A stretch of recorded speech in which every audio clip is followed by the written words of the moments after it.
நண்பர்கள் அனைவருக்கும் வணக்கம். மிக நீண்ட இடைவெளிக்கு அப்புறமாக இந்த வீடியோ பதிவின் மூலமாக உங்கள் அனைவரையும் சந்திக்கிறதுல மிக்க மகிழ்ச்சி.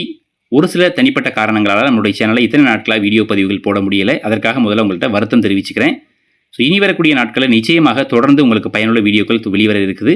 வழக்கம் போலவே நம்மளுடைய சேனலுக்கு நீங்கள் ஆதரவு கொடுக்கணும் அப்படின்ற வேண்டுகோளோட இன்றைய வீடியோ பதிவில் சற்று முன்னர் நகைக்கடன் பெற்றிருக்கக்கூடிய அனைவருக்குமே ஒரு மகிழ்ச்சியான அறிவிப்பு ஆர்பிஐ தரப்பிலிருந்து வெளியிட்டிருக்கிறாங்க. அதாவது நகைக்கடன் தொடர்பாக வெளியிடப்பட்டிருந்த ஒரு 9 விதிமுறைகள் கொடுத்திருந்தாங்க இல்லைங்களா, அது அனைத்துமே வாபஸ் பெறப்பட்டிருக்கிறதா ரிசர்வ் வங்கி தரப்பிலிருந்து அதிகாரப்பூர்வமாக அறிவிச்சிருக்காங்க. இது தொடர்பான முழுமையான விவரங்களை வீடியோவில் தெரிஞ்சுக்கலாம்.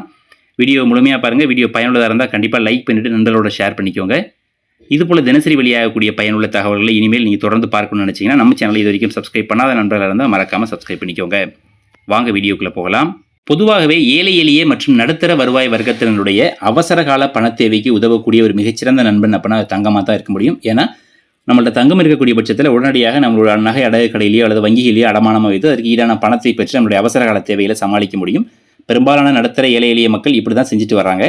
இப்படி இருக்கக்கூடிய சூழலில் தான் அவர்களுக்கு ஒரு அதிர்ச்சி தரக்கூடிய விதமாக ரிசர்வ் வங்கி கடந்த சில மாதங்களுக்கு முன்னதாக நகை அடமானம் வைப்பதில் பல்வேறு புதிய விதிமுறைகளை அமல்படுத்தினாங்க. அதுவும் அது ஏதாவது நகையை யாருமே அடமானமாக வைத்து கடனே பெற முடியாத அளவுக்கான விதிமுறைகளாக இருந்தது. உதாரணத்துக்கு சொல்ல போனோம்னா, நீங்கள் நகை அடகு வைக்க போகிறீங்கன்னா அதுக்கான பில்லு ஜிஎஸ்டி பில்லோடு நீங்கள் போகணும். அதே போல் நகையினுடைய இந்த பியூரிட்டி தொடர்பான சர்டிஃபிகேட்டை பேங்க் கொடுக்கணும். அந்த மாதிரி நிறைய விஷயங்கள் சொன்னாங்க. அது மட்டும் இல்லாமல் நீங்கள் எவ்வளோ நகை வைக்கிறீங்களோ அதில் 75% அந்த மதிப்பில் நகைக்கடனாக கிடைக்கும். இந்த மாதிரி நிறைய சிக்கல்கள் உருவாக்கக்கூடிய விதிமுறைகளை ரிசர்வ் வங்கி வெளியிட்டு தான். இது ரிசர்வ் வங்கியினுடைய இந்த விதிமுறைகளுக்கு பொதுமக்கள் சைட்லேருந்தும் சரி, அதே போல் அரசியல்வாதிகள் சைட்லேருந்தும் சரி தொடர்ந்து பல்வேறு எதிர்ப்புகள் கிளம்பின வண்ணமாக இருந்தது. ஏன்னா இந்த விதிமுறைகள் எல்லாமே அந்த கந்துவட்டிக்காரர்களை ஊக்குவிக்கக்கூடிய விதமாக இருக்கும், பொதுமக்களுக்கு எந்த விதத்திலையும் பலனளிக்காது அப்படின்ற மாதிரி எதிர்ப்பு தெரிவிச்சதால தற்பொழுது ரிசர்வ் வங்கியானது இந்த விதிமுறைகளில் ஒரு சில மாற்றங்கள் கொண்டு அதாவது ஓரளவுக்கு இறங்கி வந்திருக்கு அப்படின்னு சொல்லலாம். அதையும் குறிப்பாக பார்த்தீங்கன்னா அவங்க சொல்லியிருந்த 9 விதிமுறைகளில் ஒரு சில முக்கியமான விதிமுறைகளை வாபஸ் வாங்கியிருக்காங்க. இன்னும் ஒரு சில விதிமுறைகளில் அதை மாற்றம் செஞ்சுருக்காங்க. உதாரணத்திற்கு ஏற்கனவே அந்த நகைக்கு ரசீது தேவைன்னு சொல்லியிருந்தாங்களா, அந்த ரசீதானது இனிமேல் தேவையில்லை அப்படின்ற மாதிரி சொல்லியிருக்காங்க. அதாவது